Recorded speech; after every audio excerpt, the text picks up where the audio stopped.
Welcome back. Was the music different this time? Yes, people have written. Jeremy Spon of Andover has written to ask me why I'm sitting with a moose. A moose does feature in the story later on, but most importantly, this moose is my sound engineer. He's been wearing a microphone. You may not have noticed it before, but he puts the microphone on so I don't have to have it on my shirt. And anyway, sorry, you've come to hear the story, haven't you? We're up to chapter 10, if you remember. Chapter 10. Poor Mr. Poon-10-12. Yes, he was right to be suspicious in the last chapter, wasn't he? But it was too late for that now. Horrified, he tried to clamber over the box and the old lady's case, but it was no use. He shouted out, but he couldn't be heard over the engine of the coach. So where was I, you might be asking? How could I let this happen to poor Mr. Poon-10-12? Well, if you must know, I was trying to be as nice as him by keeping an eye on the secretary of the local Little Old Ladies Association. I wanted to make sure she got safely to her seat. Anyway, I don't like to interfere too much in Mr. Poon-10-12's life, especially when interesting things might be happening to him. You wouldn't like it either. It could make this book very dull. What do you mean it is already? Shut up. Little Mr. Poon-10-12 didn't think being trapped in the luggage compartment of a noisy coach was very interesting at all. With the doors closed, it was almost pitch black in there, and with all the noise of the traffic, there was no point in shouting or banging on the ceiling. But Mr. Poon-10-12 is not the sort of little man who panics. He decided the best idea was to wait until the coach left the town when things might be a quick bit quieter. Then he could make some noise and attract the passengers' attention. I suggested that he could use one of the secretary's cast iron sandwiches to bang loudly on the walls, but apparently that idea was just not very helpful. So, to try and make things a bit easier for him, while Mr. Poon-10-12's eyes got used to the gloom, I wrote a few soft cases and holdalls among the luggage for him to rest on and make himself comfy. I don't know why they're called holdalls. You can't possibly get all the things in the world into them at once. Some of them are even too small to be called hold-lots. Many things have confusing names. A shop near me sells sandwiches with bacon, eggs and sausages in them and calls them all-day breakfasts. But they never last me all day. I can eat one in less than 5 minutes. But when I complain, they don't give me my money back. Oh no. In fact, they ask me to leave the shop and never go there again. Mr. Poon-10-12 thought that my silly complaints about sandwich fillings were inconsiderate at a time when he was in such a bad fix. I don't know why. He agreed with me when I complained that it was wrong to sell tiny chocolate bars, calling them fun size.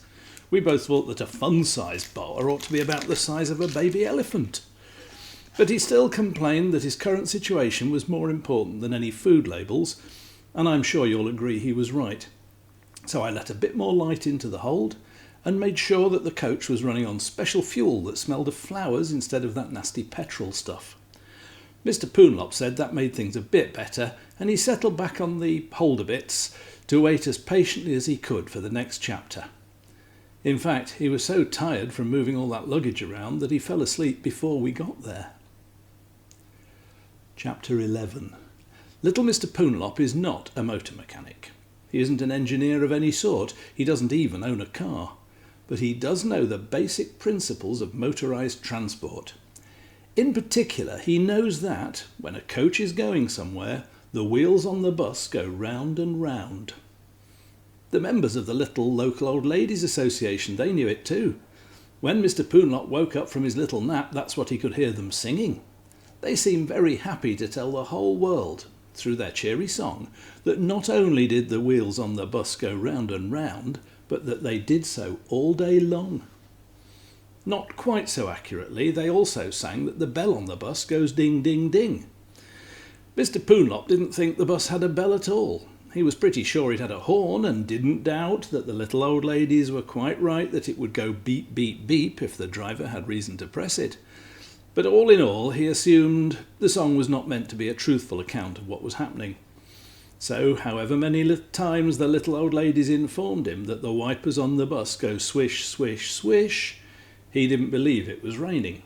After all, I'd promised him that it wouldn't. The little old ladies finished their jolly song about all the things that might happen on a bus. Then they sang it again. In fact, they sang it lots of times, but eventually they got a bit bored and stopped. Not for long.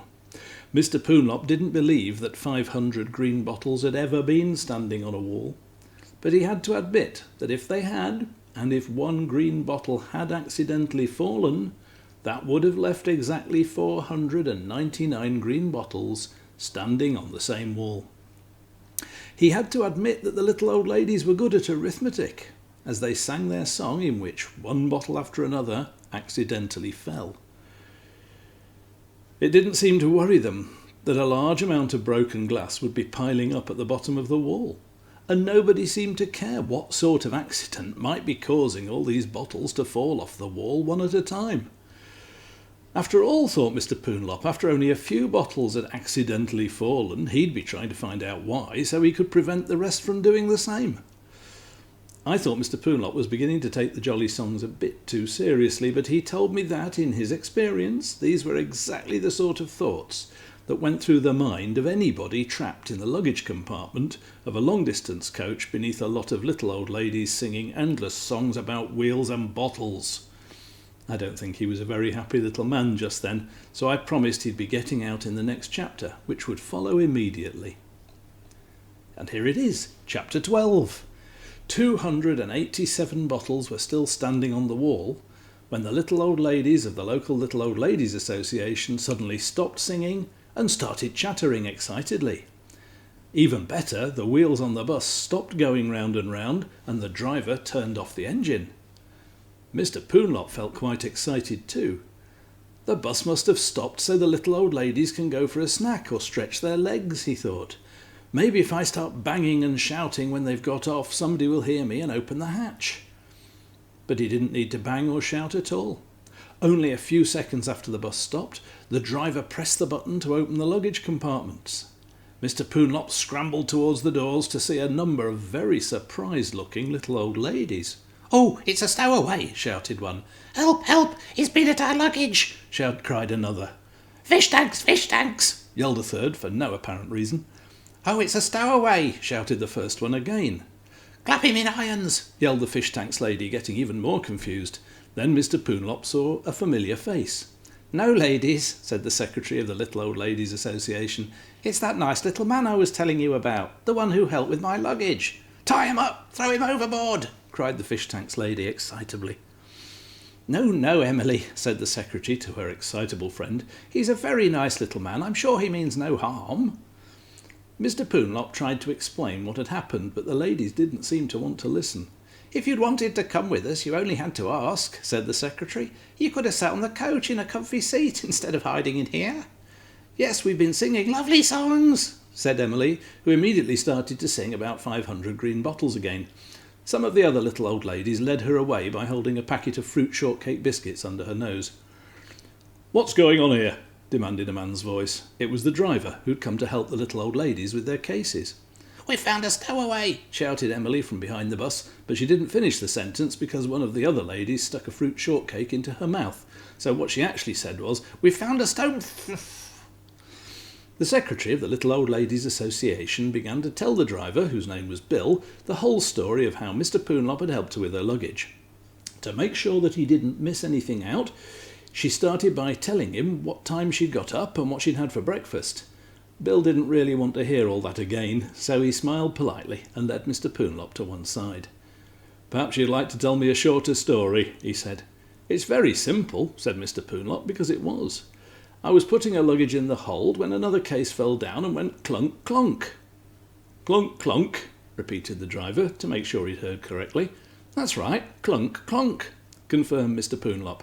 "And you must have thought that was me banging on the side of the bus because the doors closed and you were on your way. I tried banging again, but the little old ladies were having such a lovely time singing their songs that I couldn't make myself heard." "That's terrible," said Bill angrily. "Why did you say that angrily?" asked Mr. Poonlop. "I didn't," replied Bill. "That's my name, Bill Angrily. Your author just wrote it down wrong. He's obviously a bit careless if he lets you get stuck in a luggage hold." Mr. Poonlop explained that he didn't really mind, because I'd been looking after the secretary of the local Little Old Ladies Association at the time. Then he asked the driver when he might get a lift back to town and how far away they were. The answer astonished him so much that before I could tell you what it was, the chapter came to a sudden end.